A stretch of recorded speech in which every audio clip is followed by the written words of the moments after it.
சிந்து, இலாசர் குழு இடுபணியில் உனக்கு என்ன தலைப்பு கிடைச்சது? எங்க குழுவுக்கு மொழிபெயர்ப்பில் தொழில்நுட்பம் தலைப்பு கிடைச்சது. மொழிபெயர்ப்பு தொழில்நுட்பம் பற்றி ஒரு சில விஷயங்கள் என் கிட்ட சொல்ல முடியுமா? இந்த கருவிகள் நமக்கு எப்படி எல்லாம் உதவுகிறது என்று அறிய ஆவலாக இருக்கிறேன். நிச்சயமாக. மொழிபெயர்ப்பு தொழில்நுட்பம் நமது வாழ்க்கையை மிக எளிதாக்கி இருக்கிறது. ஆனால் இதற்கு சவால்களும் குறைகளும் இருக்கின்றன. அதை பற்றி பேசுவோம். முதலில், இந்த கருவிகள் சில நேரங்களில் தவறுகளை செய்யும் என்று நான் கேள்விப்பட்டிருக்கிறேன். அது உண்மையா? ஆம் மதி, இதுதான் தரத்தின் பிரச்சனை. ஒரு கருவி உரையை வேகமாக மொழிபெயர்க்கும், ஆனால் அதில் சரியான பொருள் இருக்குமா என்பது சந்தேகமே. நீ எனக்கு ஒரு உதாரணம் சொன்னால் இன்னும் நல்லா புரியும். உதாரணமாக, பிரேக் லெக் என்ற ஆங்கில வாசகத்தை தமிழில் மொழிபெயர்க்கும் போது ஒரு கால் உடை என வருகிறது. ஆனால் இதன் உண்மையான பொருள் வாழ்த்துக்கள் சொல்வது ஆகும். புரியுது. சீக்கிரமா பொருள் கொடுத்துரோ, ஆனா சில முறை பொருள் சரியா கொடுப்பது இல்லை. சரி, அப்போ இந்த கருவிகள் ஒவ்வொரு மொழியின் தனித்துவத்தை புரிந்து கொள்ள முடியுமா? அதுவும் பெரிய சவால்தான். ஒவ்வொரு மொழிக்கும் அதன் சொற்களும் சொற்களின் அமைப்பும் கலாச்சார நுணுக்கங்களும் இருக்கும். இந்த கருவிகள் அவற்றை சரியாக புரிந்து கொள்ள முடியாது. தமிழ் போன்ற முறை சார்ந்த மொழிகளில் என்ன பிரச்சனை இருக்கும்? உதாரணமாக, ஸ்லைட்ஸ் என்று ஆங்கிலத்தில் இருந்தால் சில கருவிகள் அதை ஸ்லைட்கள் என்று தவறாக மொழிபெயர்க்கும். உண்மையில் அதில் படவில்லை என்பது சரியானது. இப்போ எல்லாரும் இந்த கருவிகளை நம்பி தானே வேலை செய்கிறாங்க. அதுவும் ஒரு பிரச்சனை தானே? ஆம், குறிப்பாக கிளவுட் அடிப்படையிலான சேவைகள் இதில் மிகுந்த ஆபத்து உள்ளதா?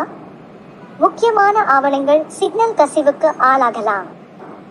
இது வங்கி அல்லது மருத்துவ ரகசியங்களை மொழிபெயர்க்கும் போது மிக அபாயகரமாய் இருக்கும் அல்லவா? மிகவும் உண்மை மதி. இதற்காக உயர் பாதுகாப்பு கருவிகளை தேர்வு செய்வது அவசியம். அவைகளால் எந்தவிதமான நியாயத்தன்மை சிக்கல்கள் வரும்? இது ஒரு முக்கியமான விஷயம். சில நேரங்களில் மென்பொருள்கள் ஆண் பெண் போன்ற கலாச்சார பாகுபாடுகளை உருவாக்கும். அதாவது ஒரு மருத்துவரை ஆண் என்றும் ஒரு செவிலியரை பெண் என்றும் காட்டுவது போன்ற. அப்படித்தான். இது கூட ஆயின் பாகுபாடுகளால் நேரிடுகிறது. சரி, இதற்கு தீர்வாக என்ன செய்யலாம்? செயற்கை நுண்ணறிவு மற்றும் இயற்கை மொழி செயலாக்கம் தொடர்ந்து மேம்படுகிறது. ஆனால் மனிதர்கள் மற்றும் கருவிகளின் ஒத்துழைப்பே சரியான முடிவுகளை தரும். இது மனதில் கொள்ள வேண்டியது. மனிதர்களும் கருவிகளும் இணைந்து செயல்பட்டால் மிகச்சிறந்தது. மொழிபெயர்ப்பு தொழில்நுட்பம் நமது வாழ்க்கையை எளிதாக்கும் மிகச் சிறந்த கருவி. ஆனால் அது முழுமை பெற்றது என நம்பாமல் மனித பங்களிப்புடன் இணைந்து பயன்படுத்தினால் சிறந்தது. சரி சிந்து, உன் விளக்கங்கள் அருமையாக இருந்தது. நான் நிறைய விஷயங்கள் கற்றுக்கொண்டேன். நன்றி. நன்றி மதி. இந்த தகவல்கள் உனக்கு பயன்படும் என நம்புகிறேன். சித்தி, போய் அந்த டிவியை போடுப்பா.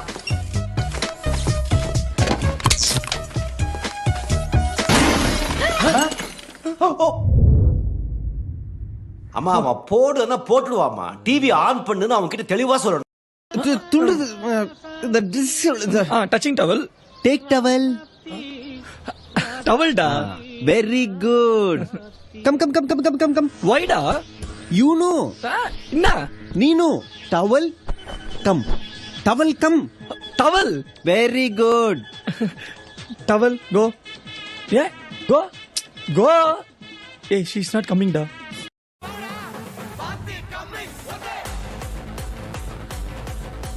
பிறந்த நாள் வாழ்த்துக்கள். ஒரு குண்டு வெடிப்பு.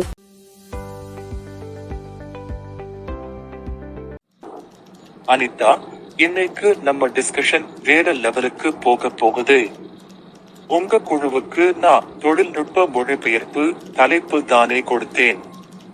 இதில் மொழிபெயர்ப்பாளர்களுக்கும் தொழில்துறைக்கும் ஏற்படும் விளைவுகள் என்ன என்று பார்க்க தயாரா? இது எல்லாருக்கும் பயனுள்ளதாக இருக்கும். நான் தயாரா இருக்கேன் உங்க கேள்விக்கு பதில் சொல்ல. சரி அனிதா, மொழிபெயர்ப்பாளர்களுக்கு இந்த தொழில்நுட்பம் என்ன மாதிரி உதவி செய்கிறது? முதல்ல வேலையின் வேகம்தான். உதாரணமாக கேட் டூல்ஸ் போல மெமோ, HTML ட்ராடோஸ் தானாகவே காப்பி இல்லாத செக்ஷன்களை முடித்து தரும். இதனால் மொழிபெயர்ப்பாளர்கள் விரைவாக வேலை முடிக்க முடிகிறது. சரியானதா சொன்ன. உதாரணத்துக்கு ஒரு வழக்கறிஞரின் திடீர் தகவல்களை மெமோரியில் இருந்து வேகமாக தேடி கண்டுபிடிக்க முடியும். இதுதான் அவர்கள் நேரத்தையும் மிச்சமாக்குது. ஆமாம், அதோடு சிறப்பு மனோஜமாக மாற்றங்கள் செய்யவும் உதவுது. எடுத்துக்கோங்க, திங்க் டிஃபரண்ட் என்ற மார்க்கெட்டிங் ஸ்லோகனை வேறு விதமாக சிந்திக்கவும் என்று தனி பாணியில் மொழிபெயர்க்கலாம். ஆனா அனிதா, எல்லாம் நன்றாகத்தான் இருக்கிறது என்று நினைக்கிறியா? சவால்கள் இருக்கிறதில்லையா? அப்படி இருக்கிறது. உதாரணத்திற்கு சுலபமான உரைகளை கொடுத்துக் கொள்ளும் வேலைகள் குறைய வாய்ப்புண்டு. மென்பொருள்கள் இந்த பணி சுலபமாக செய்வதால் மனித மொழிபெயர்ப்பாளர்களின் வேலை வாய்ப்புகள் குறையும். சரியானது. இன்னும் மிகுந்த மையப்படுத்துதல் தேவைப்படும் உரைகள் மட்டும் மனிதர்களிடம் வரும். அதே நேரத்தில் சிலர் தொழில்நுட்பத்தின் மீது அதிகமாக நம்பிக்கையை வைத்துக் கொள்வதால் தங்களின் மொழி திறமையை இழக்க ஆரம்பிக்கிறார்கள். மொழிபெயர்ப்பு தொழில்நுட்பம் தொழில்துறைக்கு என்ன நன்மைகளை தருகிறது? குறைந்த செலவில் மிகப்பெரிய திட்டங்களை முழுமைப்படுத்த உதவுகிறது. எடுத்துக்காட்டாக, ஒரு நிறுவனத்திற்கு 1000க்கும் மேல் தயாரிப்பு விவரங்களை மொழிபெயர்க்க வேண்டும் என்றால் இந்த மென்பொருள்கள் செலவையும் நேரத்தையும் குறைக்க உதவுகின்றன. சரியாக சொன்ன. அதோடு கிளவுட் ஆதாரமான கருவிகள் நவீன திட்டங்களை எல்லா நாடுகளிலும் ஒரே நேரத்தில் ஒருங்கிணைக்கின்றன. அதற்கப்புறம் தகவல் பாதுகாப்பு பெரிய சவால். உணர்வு தகவல்களை மென்பொருளின் வாயிலாக செயலாக்கினால் அது அதிர்ச்சியூட்டும் தகவல் களவாடலுக்கு வழிவகுக்கலாம். சரி, இப்போ நீ என்ன கற்றுக்கொண்டாய்? மொழிபெயர்ப்பு தொழில்நுட்பம் வேகத்தையும் செலவினங்களையும் குறைத்தாலும் மனித திறமைகளின் அவசியம் இன்னும் நிலவி வருகிறது. மனிதர்களின் சிந்தனை மற்றும் தொழில்நுட்பத்தின் வலிமை இணைந்தால்தான் சிறந்த விளைவுகளை எதிர்பார்க்கலாம். அப்படிதான். சரி, இப்ப நீ இந்த தகவல்களுடன் காணொளி தயாரிக்க தயாரா? ஆமாம் ஐயா, நிச்சயம் இந்த தகவல்கள் என் குழுவிற்கு பயனாக இருக்கும். நன்றி. Mempelajari bahasa isyarat itu antara inisiatif yang dilakukan sukarelawan pertubuhan bukan kerajaan (NGO) bagi memastikan kelancaran pemberian vaksin kepada golongan orang kurang upaya OKU pendengaran. All new Audi A3, specially made for you. The specialty of the car is the engine over here has such power that it will பப்புலு, இந்த அளவுக்கு நல்ல English பேச தெரிஞ்ச உனக்கு, ஆனா அதை யாருக்கிட்ட பேசணும்னு தெரியல பாத்தியா? இவங்களுக்கெல்லாம் கார் விற்க வேண்டியதாயிடுச்சு. கஸ்டமர் வந்திருக்காங்க, போங்க.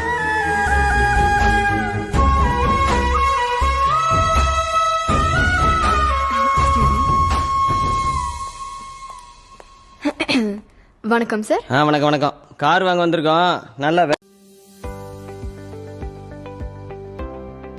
இந்த காணொளியில் மொழிபெயர்ப்பின் முக்கியத்துவம், அதன் வரலாறு மற்றும் தொழில்நுட்பத்தின் வளர்ச்சியை பற்றி பார்த்தோம். கையேடு முறையிலிருந்து கம்ப்யூட்டர் உதவியுடன் மொழிபெயர்ப்பு கருவிகள் மற்றும் செயற்கை நுண்ணறிவு வரை உலகம் மிக வேகமாக முன்னேறியுள்ளது. இவற்றின் மூலம் மொழிபெயர்ப்பின் வேகம் மற்றும் துல்லியமான தரம் உயர்ந்தாலும் சில சவால்களும் தொடர்ந்து இருக்கின்றன. கலாச்சாரத்தின் நுணுக்கங்கள், சொற்களின் சூழல் அர்த்தங்கள் போன்றவை இன்னும் மனித மொழிபெயர்ப்பாளர்களின் திறன்களை தேவைப்படும் பகுதிகள் ஆகும். தொழில்நுட்பம் மனிதர்களின் வேலைகளை எளிமைப்படுத்துகின்றது என்பதே உண்மை. ஆனால் மனித திறன்கள் இன்றியமையாதவை. எதையும் சரியாக மாற்றி விளக்குவது, உணர்ச்சி மற்றும் புலமையுடன் இணைத்துக் கொள்ள வேண்டிய இடங்களில் மனித மொழிபெயர்ப்பாளர்களின் பங்கு மிக முக்கியம். உதாரணமாக, இலக்கிய நூல்கள் அல்லது வரலாற்று முக்கியத்துவமுள்ள ஆவணங்கள் போன்றவை தொழில்நுட்பம் மூலமாக மட்டுமே மொழிபெயர்க்க முடியாது. மனிதர்கள் எப்போதும் மொழிகளின் செல்வாக்கை மற்றும் கலாச்சாரத்தை புரிந்து கொள்ள வேண்டும். மீண்டும் தொழில்நுட்பத்தின் எதிர்காலத்தை பார்க்கலாம். இப்போது நாம் ரியல் டைம் மொழிபெயர்ப்பு சாதனங்கள் மற்றும் செயற்கை நுண்ணறிவின் வளர்ச்சியை பார்க்கிறோம். இது ஒரு கைவினை பணியாகவும் தொழில்நுட்ப ஆற்றலாகவும் மாறி வருகிறது. அடுத்த சில ஆண்டுகளில் நம் அணிகலன்களுக்குள் நேரடி மொழிபெயர்ப்பு வசதிகளை பெறலாம். அதே சமயம் கலாச்சாரத்தின் மரபுகளையும் மொழியின் தனித்தன்மையையும் காக்க வேண்டிய அவசியம் உள்ளது. மொழிபெயர்ப்பு என்பது கலை மற்றும் அறிவியல் இரண்டையும் ஒருங்கிணைக்கும் திறமை.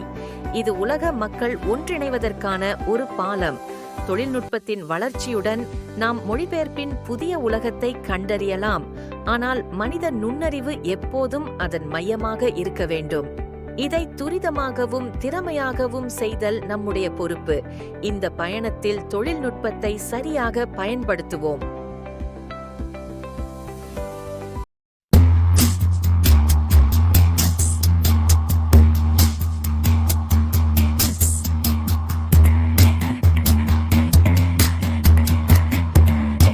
ஹாய் ஃப்ரெண்ட்ஸ், இன்னைக்கு செப்டம்பர் 30 நாம சர்வதேச மொழிபெயர்ப்பு தினம் கொண்டாடிட்டு இருக்கோம். அதாவது இன்டர்நேஷனல் டிரான்ஸ்லேஷன் டே. ஐநா சபை அப்படிங்கிறது எவ்வளவு முக்கியமான ஒரு கூட்டமைப்பு அப்படின்னு நம்ம எல்லாருக்குமே தெரியும். ஆனா அந்த ஐநா சபையில ஒரு முக்கியமான அங்கம் அப்படின்னு சொல்லணும்னா அது இந்த மொழிபெயர்ப்பு தான். எதுக்காக அப்படின்னு கேட்டீங்கன்னா, ஐநா சபை அப்படிங்கிறது 1945ல தொடங்கப்பட்டுச்சு. அது ஸ்டார்ட் பண்ணப்பட்டு ஒரு வருஷத்துக்கு அப்புறம், அதாவது 1946 ஐநா சபைக்கு 5 அபிஷியல் லாங்குவேஜ் இருக்கு அப்படின்னு அறிவிச்சாங்க. அதாவது இங்கிலீஷ், பிரெஞ்சு, ரஷ்யன், ஸ்பானிஷ் மற்றும் சைனீஸ். இது 5 தான் ஐநா சபையில அபிஷியல் லாங்குவேஜ் அப்படின்னு சொல்லப்பட்டுச்சு. ஆனா ஒரு மொழியில இருக்கக்கூடிய ஒரு ரூல்ஸ் அண்ட் ரெகுலேஷன்ஸோ இல்ல அங்க எடுக்கக்கூடிய தீர்மானமோ மற்ற மொழிக்கு மாற்றப்படணும் அப்படிங்கிறப்போ இந்த மொழிபெயர்ப்பு ரொம்ப இன்றியமையாத பங்கா இருக்கு. இந்த மொழிபெயர்ப்பு பண்ணணும் அப்படிங்கிற பட்சத்துல அங்க ஒரு டிரான்ஸ்லேட்டர் ரொம்பவே அவசியம். சோ அப்படிப்பட்ட டிரான்ஸ்லேட்டர்ஸை கௌரவிக்கும் விதமாரா ஐநா சபை இந்த நாளை கொண்டு வந்தாங்க. சரி, உடனே கொண்டு வந்துட்டாங்களா அப்படின்னு கேட்டீங்கன்னா இல்லைங்க. எந்த ஒரு விஷயத்தோட முக்கியத்துவத்தை நாம புரிஞ்சுக்கிறதுக்கு நமக்கு கொஞ்சம் கால அவகாசம் தேவைப்படும். அதே மாதிரி எந்த ஒரு விஷயத்தோட முக்கியத்துவத்தை நாம புரிஞ்சுக்கிறதுக்கோ நமக்கு கொஞ்சம் கால அவகாசம் தேவைப்படும். சோ ஐநா சபை 1946ல அபிஷியல் லாங்குவேஜ் அனௌன்ஸ் பண்ணாலுமே 2017 தான் இந்த மொழிபெயர்ப்பாளர்களுக்கு ஒரு தினம் வேணும் அப்படிங்கறத புரிஞ்சுக்கிட்டு 2017 செப்டம்பர் 30 இந்த தினத்தை நாம கொண்டாடிட்டு இருக்கோம். மொழிபெயர்ப்பு அப்படிங்கிறது அங்க மட்டும் தான் இருக்கா அப்படின்னு கேட்டீங்கன்னா இல்லைங்க. நம்மளோட டெய்லி லைஃப்லயும் இந்த மொழிபெயர்ப்பு ஒரு பங்கா வகிச்சுட்டு வருது. எப்படி அப்படின்னு தானே கேக்குறீங்க? நாம பார்க்கக்கூடிய திரைப்படத்துல இருந்து, கேட்கக்கூடிய பாடல்கள்ல இருந்து, இவ்ளோ ஏங்க இப்ப ட்ரெண்டிங்ல இருக்கக்கூடிய கொரியன் சீரீஸ்ல இருந்து எல்லாத்துலயுமே மொழிபெயர்ப்பு ஒரு முக்கியமான அங்கம் தான். அது மட்டும் இல்லாம நாம படிக்கக்கூடிய புத்தகங்களையும் மொழிபெயர்ப்பு அப்படிங்கிறது ரொம்பவே அவசியம். இன்னைக்கு நாம இன்னொரு சிறப்பான விஷயத்தை கொண்டாடிட்டு இருக்கோம். அது என்ன அப்படின்னு கேட்டீங்கன்னா, தாய் திருச்சபையானது இன்னைக்கு புனித ஜெரோமோட திருவிழாவை கொண்டாடிட்டு இருக்கு. சரி, புனித ஜெரோம்க்கும் இந்த டிரான்ஸ்லேஷனுக்கும் என்ன சம்பந்தம் அப்படின்னு நீங்க கேட்டீங்கன்னா, இந்த புனித ஜெரோம் தான் திருவிவிலியத்தை ஆயிரக்கணக்கான வருடங்களுக்கு முன்னாடி கிரேக்க மொழியிலிருந்து லத்தீன் மொழிக்கு மொழிபெயர்த்தாரு. அப்படி அன்னைக்கு அவர் செஞ்சதுனாலதான் இன்னைக்கு கடைக்கோடியில இருக்கக்கூடிய சாமானிய மனுஷனும் திருவிவிலியம் அப்படிங்கிற விஷயத்த அவங்களோட சொந்த மொழியில வாசிக்கிறதுக்கு ரொம்பவே ஹெல்ப்ஃபுல்லா இருக்கு. சோ புனித ஜெரோம்க்கும் மொழிபெயர்ப்பாளர்களுக்கும் வெரிதாஸ் தமிழ் பணியின் சார்பா மிகப்பெரிய நன்றிகள். சோ ஃப்ரெண்ட்ஸ், இன்னைக்கு நாள் பத்தின சிறப்பான விஷயத்த நீங்க தெரிஞ்சிருப்பீங்க அப்படிங்கிற நம்பிக்கையோட உங்களிடமிருந்து விடைபெறுவது ஜூடித் லூகாஸ். இது வெரிதாஸ் தமிழ் பணி. ரேடியோ வெரிதாஸ் தமிழ் சேனல்ல இருக்க மேலும் பல வீடியோக்களை பார்க்க லைக் பண்ணுங்க, ஷேர் பண்ணுங்க, சப்ஸ்கிரைப் பண்ணுங்க. மறக்காம பெல் ஐக்கனை கிளிக் பண்ணிடுங்க. இறுதியாக சுலபமாக மொழிபெயர்ப்பு செய்யும் கருவிகளில் இதுவும் ஒன்று. அதனின் செயல்பாடு தெளிவாக விளக்கப்பட்டுள்ளது. Bahasa Tamil ada. Bahasa Tamil ada. Okey, jom saya tunjuk Okey, pen e-kamus ni dia ada bagi sekali dia punya kotak beg untuk simpan tau. So memang sangat-sangat best. Okey, dia macam ni. Lepas korang dah buka kan. Kalau nak untuk bahasa Tamil, korang tekan dekat sini. Yang macam ada bumi-bumi tu. Okey, dan dekat sini korang pilihlah korang nak translate dari bahasa apa ke bahasa apa. Contoh saya pilih bahasa Malay. Kita translate ke bahasa Tamil kan tadi kan? Tamil. So kita pilih Tamil. Okay. Dan kita cari satu buku dan kita scan. Contoh. Okay, contoh kita ambil yang inilah. Kita dari Malay tadi kan? Okay, Malay ke Tamil. So, korang nampak tak dekat tengah sini dia ada satu line. So, bila kita scan tu, pastikan kita punya tulisan tu dia lalu dekat line yang dekat tengah tu. Okay, dan kita scan. Siapa? Okay, kalau korang nak dengar yang bahasa Tamil, korang tekan yang ini. Ya. Okay. Okay, tak apa. Kita cari yang panjang sikit ya. Kita cari dia punya, dia punya ayat yang lebih panjang sikit. Okay. Kita cari Okey, awak mahu warna apa? Contoh, okey? Awak mahu warna apa? உனக்கு என்ன colour வேணும்? Okay. So dia boleh translate ke bahasa Tamil. Kalau korang tak nak guna scan, korang nak guna cara bercakap pun ada juga. Korang tekan yang ini. Okay, yang guna voice ni, korang tekan ini. Contoh Malay ke Tamil. Okay, kita pilih Tamil. Then korang cakap lah contoh saya nak cakap apa Contoh, okay. Okay, contoh kita cakap, apa maksud ini? இதன் அர்த்தம் என்ன? Ya. Awak keluar dengan siapa tadi? யாருடன் வெளியே சென்றாய்? Okay. So dia boleh guna dua cara. Lagi satu, contoh korang scan, korang cakap Melayu kan, sebab saya tak pandai Tamil. Kalau kamu cakap Tamil dengan saya tak faham. So saya cakaplah guna bahasa Melayu. Lepas tu pen ini dia bantu saya untuk translate. Lepas tu contoh, kalau kamu tak pandai bahasa Melayu, kamu cakaplah bahasa Tamil dekat sini. Tapi saya tak pandai. Kamu cakap bahasa Tamil dekat sini, korang tekan lama-lama, lepas dah cakap bahasa Tamil tu kan. Nanti dia akan translate balik ke sini, ke bahasa Melayu. Okay, saya nak try dulu ke bahasa Chinese lah sebab Tamil kan saya tak pandai. Okay, kita dari bahasa Melayu ke bahasa Mandarin saya show dekat korang. Contoh, siapa nama awak? 你叫什么名字？ Ya, dalam bahasa Mandarin, 你叫什么名字? Betul. 我的名字叫佩佩。 Nama Okay. saya Pepe. Okay, betul. Nama saya Pepe. Awak tinggal di mana?